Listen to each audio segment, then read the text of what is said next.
For today's webinar, Lockdown Rescue webinar, I'm interviewing Ben the Builder and asking him how he's getting on with his projects during the current situation. Hi Ben, can you unmute yourself?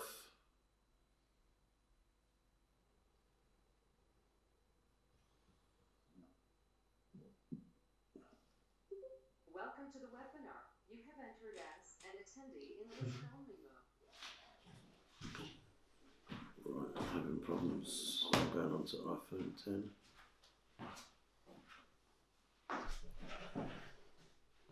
Right, Ben, if you can hear me. So yeah, if I could have a show of hands if you can actually hear me, please, that would be really cool. I do apologise, we've not been able to log on for some reason, it kept kicking us off. I'm not sure if anyone else had any problems with that this evening. Let me just go to Justin. I'm waiting for Ben to log on. Let's just go to Justin. Hi Justin, can you hear me okay now? Yeah, perfectly. Did you have problems logging on? Yes, exceptional. Yeah. We tried to log on just after 6 and it's just been sat sort of churning for nearly 40 minutes. Yeah, I think GoToWebinar's had a technical problem themselves because we've been having meeting in progress and not been able to log on to the thing that said in progress. Okay, all right, well look, it's working now, so thanks Justin. That's all right, no worries. Right, let's go and see if we can get hold of Ben now. Ben was on the phone with me 2 seconds ago, and I'm just waiting for him to rejoin. Let's give him a quick call and see where we are. Oh, there we go. Hi Ben, you just logged on then, if you can hear me, and then logged off again. I can hear you. Got it, loud and clear. Okay. Can you hear me? Yeah. Well, yeah, we're good. Persistence wins, doesn't it? I think we're just coming up to the normal finish time. But the interesting thing is we still have quite a lot of people who have been persistent and waited, so that's really cool. Okay, Ben, thank you for agreeing to help at last minute. After Anthony had an issue in the last minute, we're just waiting for a new date from him. I've invited Ben to jump on because we're looking at all aspects of property developing. We've looked at some of my millionaire clients. We've looked at solicitor's point of view. We've looked at architect's point of view. And Ben is a builder who has built. Do you want to give everyone just a quick overview of your experience, Ben? For some reason it's blocked you off again. Hang on. There we go. There you go. Yeah, got it. Okay. Hello. Yeah, sure. Okay. Well, yeah, I've been in the building trade for about 17 years. Started out in as a bricklayer. I've had a building company now for about 4 years. Yeah, that's sort of, I do new builds, refurbs, all that sort of thing really. Okay. Did you have any projects underway just prior to the COVID outbreak and when things first started going weird? Sorry. Yeah, I've had, I've currently got a plot with 2 on that are basically finished, and I've got a JV in with that, and obviously they're going to take a little while to sell now. And then I've got a refurb in Fornham that I'm doing, that is pushing forward, but I mean it's not moving at the minute, but it was moving a little bit last week, so it's not really material wise, it's more staff coming to work really, so that's a bit of an issue. And then I've got a few other jobs where customers are in situ, so obviously I've got trades like painters and stuff that can go in and they want to go in, but obviously they can't go in because there's people in them, if you know what I mean. So some sites I think are still running if there's no one you know, if there's no one on the site, and they can distance themselves. But So it's just difficult times. Yeah, so you're basically saying that if you're in the middle of building something or doing a refurb on an empty house, you can still proceed if the trades want to. They're obviously allowed to travel to and from work, but they're not coming in for whatever reasons. Yeah, that's absolutely correct. I mean, builders haven't actually been told that they have to stop working. Obviously, they've got to take precautions to isolate, but there is a few firms still around here working on building sites and stuff like that. So it can still be done. Yeah. And I think although the merchants around here, a lot of them are shut, but sort of Kings Lynn way. You can still get deliveries from Wicks, and there's a single merchant in Dersingham that's still delivering bricks, slabs and stuff like that. So you can get the materials. It's more the staff. And if you could buy the materials from Amazon, you can definitely still get stuff. Yeah, definitely. Okay, so it's more staff not coming in, because when we spoke to the architect, he said that projects could still go ahead, but depending on the square meterage of the project was the number of builders allowed on site at any one time, because of social like keeping distance from everybody. Yeah, I mean, there must be a regulation for it as to how big it's got to be and how many you can have on.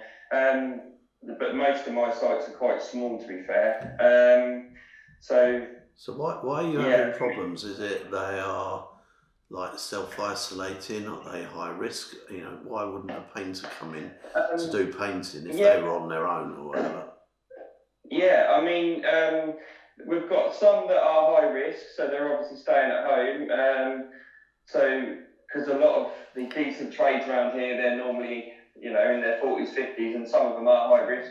But then on some situations where I can get the trades in, that particular job has got customers there and they don't want people there. So it's just been one thing after another, really, and I've not been able to really push forward. But I am looking there is a job I can get the scaffolders in on Tuesday next week. So I am looking to get some people back to work Wednesday. So hopefully things may start moving, but even though they've just said about another 3-week lockdown, so we'll see what happens.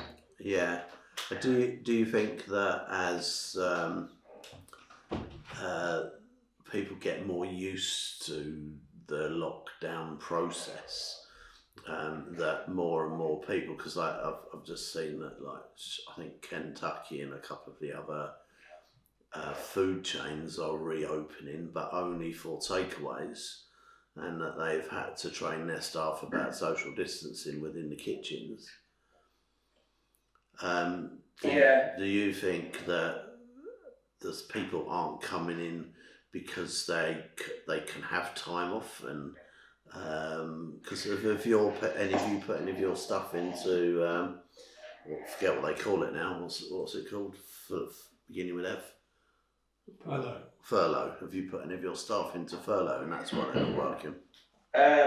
No, all my staff are self-employed, so I've got a couple of lads that work for me full-time, and I pretty much take them on full-time, but they are still self-employed. But all the trades that I have worked for me are all self-employed. So, I mean, I think it's a lot of being shamed upon as well, a little bit, even though you are allowed to still go to work if you need to, if you can't work from home. It's a little bit of like, we've all got to be in this together, and we've all got to be seen to be staying at home a little bit. But I don't, if you can get on and you're not,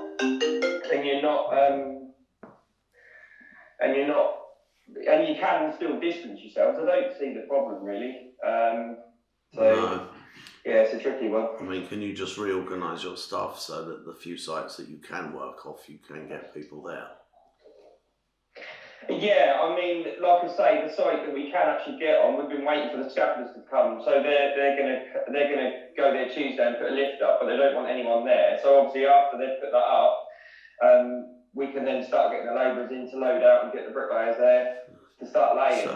So do you think yeah, we can start that one. Once like everyone's organised and they get more used to it, and so therefore they get more organised.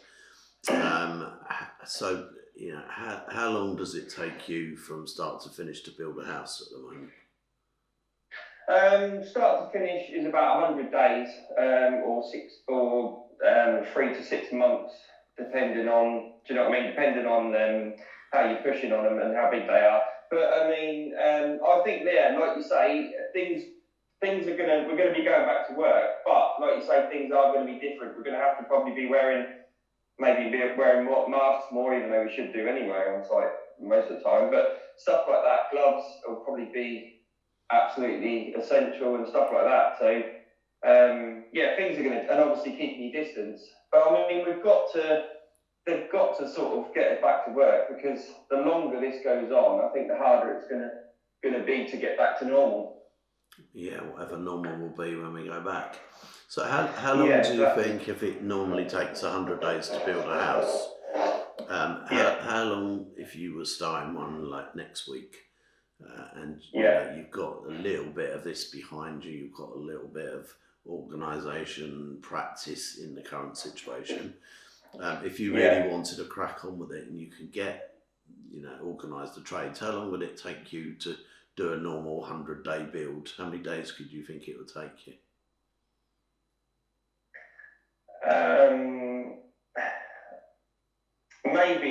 Maybe a third more, so maybe 130, 140 days.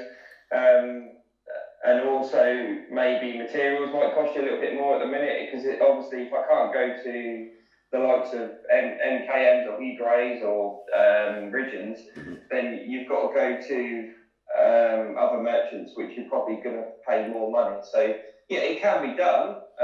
But it's going to be more expensive in time, more expensive in bridging loans, more expensive.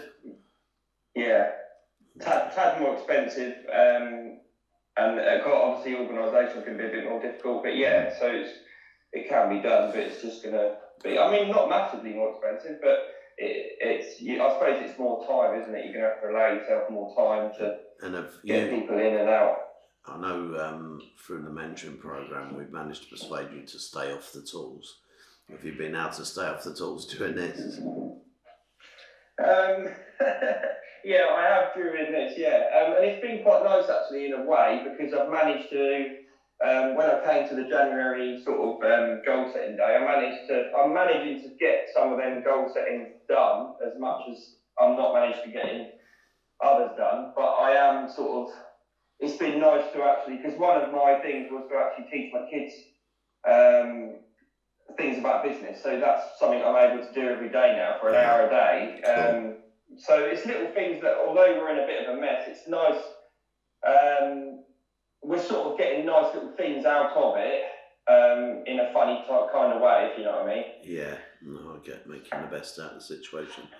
Okay, exactly. So look, if anyone's got any questions that they'd like to ask Ben about building and projects and anything like that you'd expect a builder to be able to ask, then please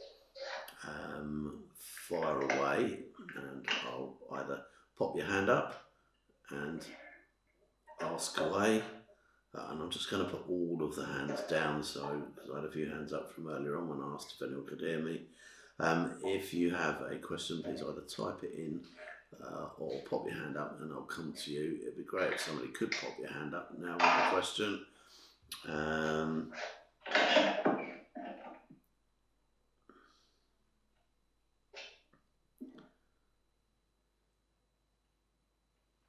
Just waiting. If you've got to get services on site, any idea for gas, electric, to what that might mean at the moment? Well, from what I can gather, I mean, I'm waiting for 2 BT lines to be put in. We've been waiting ages, so we put the services in ourselves.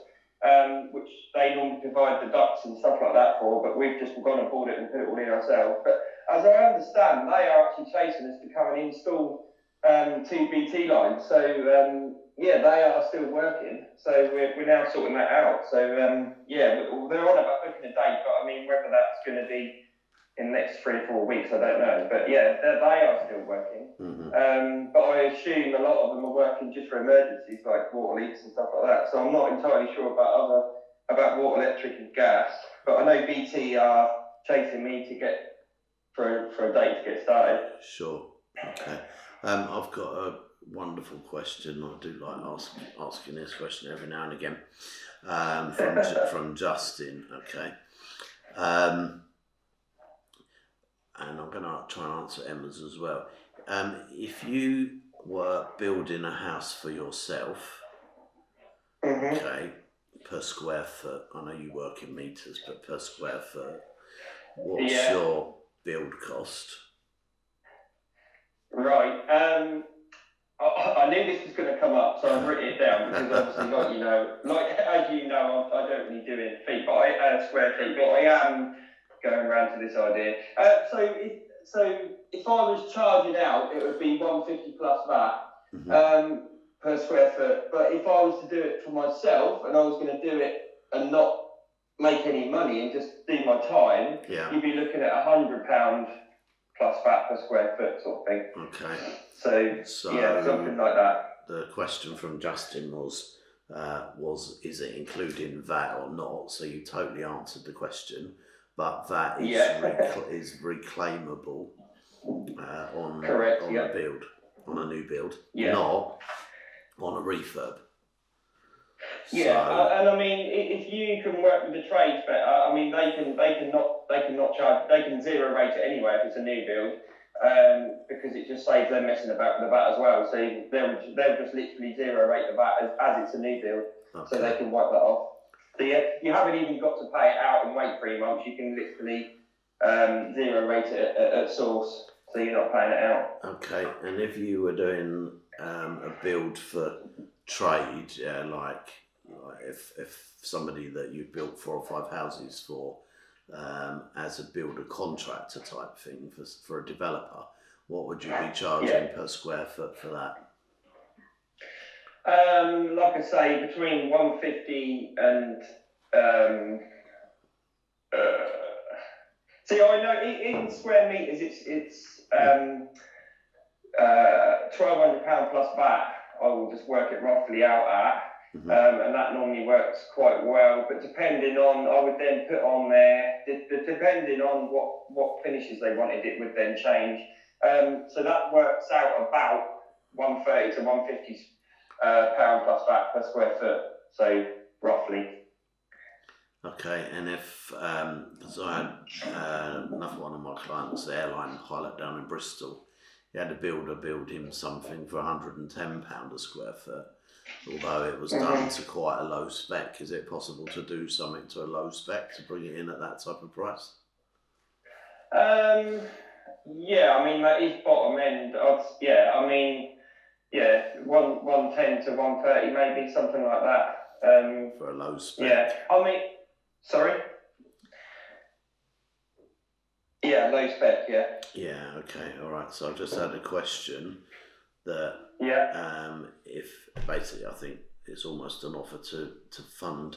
So if you have an investor who provides the finance, and I need to click on this, and then you just split the profit with safeguards, would you expect the investor to put in place, or how would you structure it? Well, I've done them 2 I've built just down the road in section, and that's done on a JV. So basically, I didn't put any money down, but I built them for him at cost, and then obviously at the end, when each one sells, I then get a split of the profit from each one. So yeah, there's deals to be done. So that's potentially, and I suppose the split in low value areas would have to be a higher percentage than in high value areas, because your cost is going to be pretty consistent whether you're building in Norwich or Cambridge. Yeah, absolutely correct. Yeah.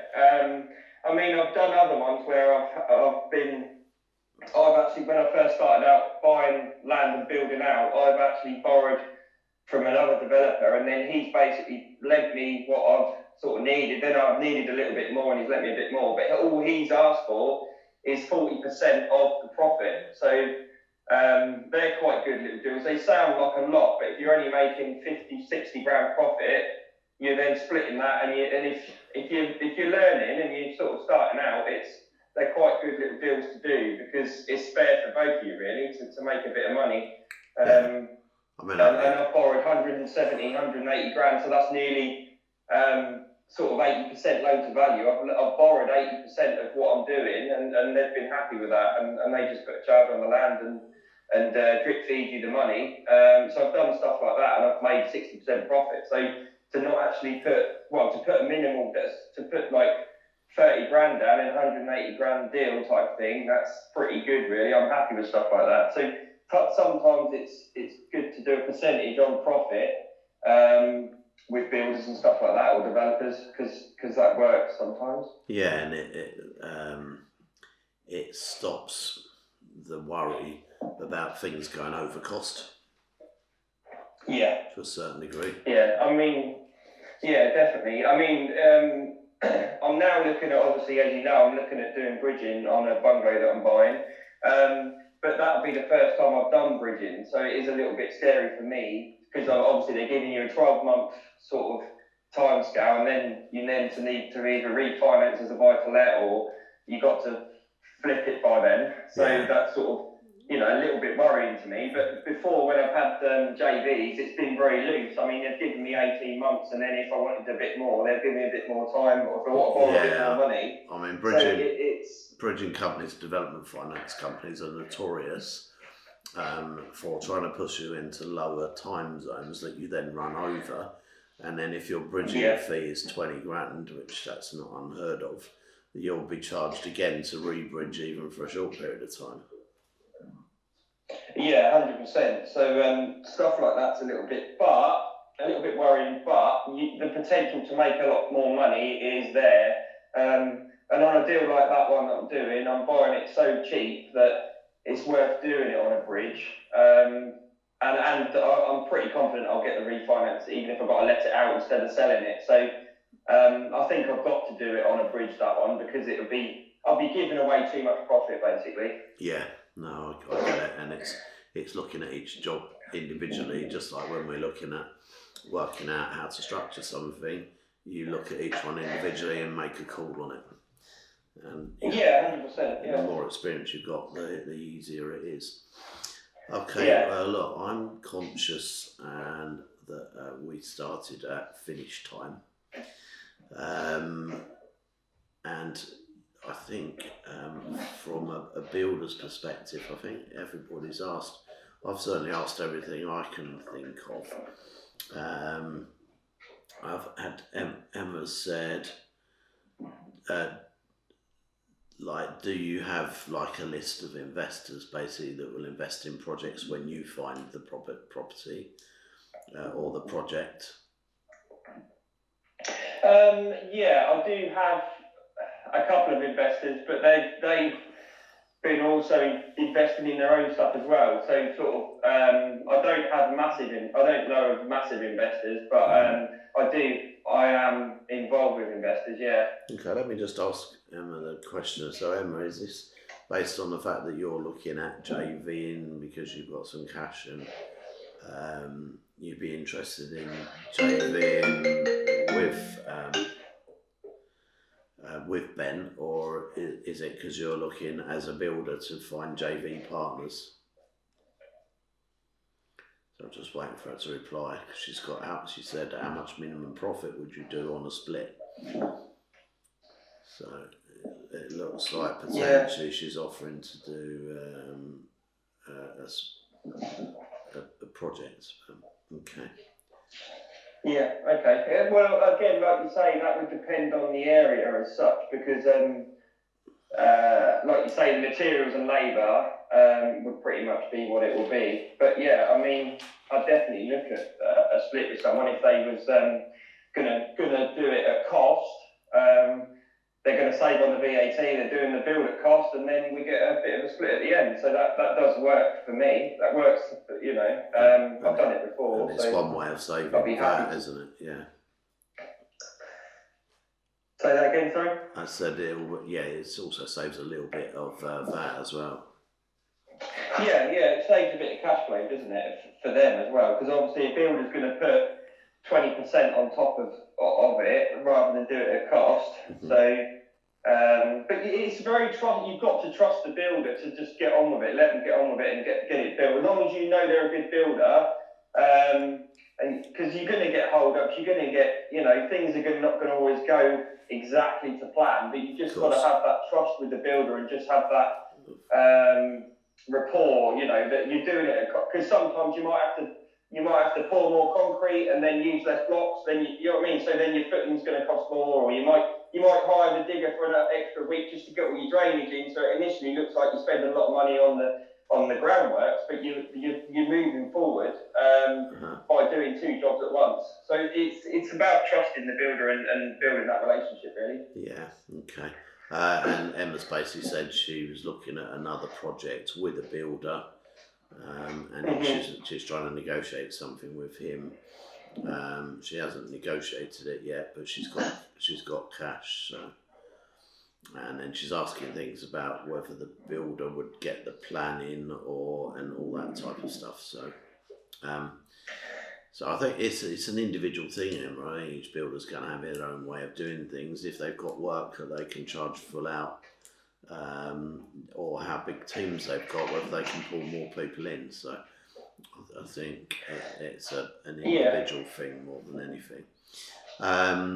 Right, Andrew's just asked, would the costing for a project be the same in London as what Ben just quoted? And no, it wouldn't, because the trades are much dearer per day in London. Yeah, 100%. And also the permits for skips and all that type of stuff. Skip removal's much dearer in London, so I'd be allowing more nearer £200 a square foot, Andrew. And if it's a high spec property, because it's dearer, you know, you're going to be selling it for $500,000, $1 million, whatever it is, then again you're going to have to allow more for that. So I'd say 220 is a safer bet for London.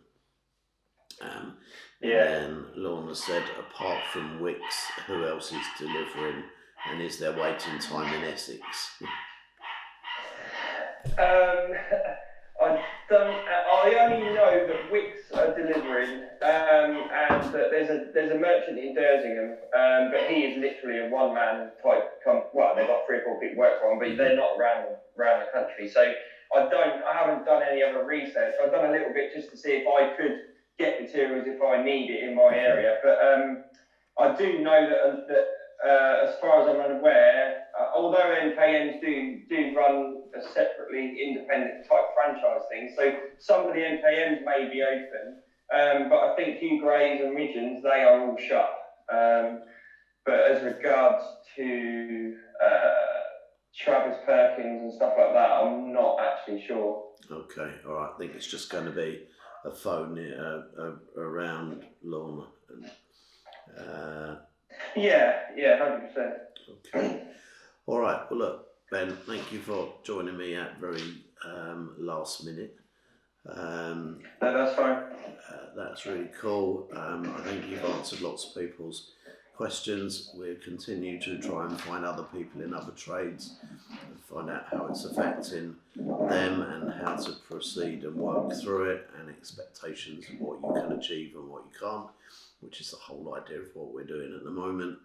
I think personally that we're going to have quite a lot of opportunity come up in the next few months. So I think there's going to be a lot of potential to get some good deals. I do think there'll be a little bit of a downturn, but I don't think it'll be anything too much, and I think the bounce back out will be fairly quick. But as I said on a video I did on YouTube, I have a YouTube channel called Property Millionaire Academy, which you can subscribe to, and all of these I'm actually filming as well as recording on GoToWebinar and putting the videos on, albeit a few days behind. So any that you've missed you can go on and have a look at. Thanks very much for joining this evening. We're going to wrap up there. I said one more time, thank you for Ben for joining us this evening and giving everyone a perspective from a builder's point of view. Take care, have a great evening, and most important, be safe.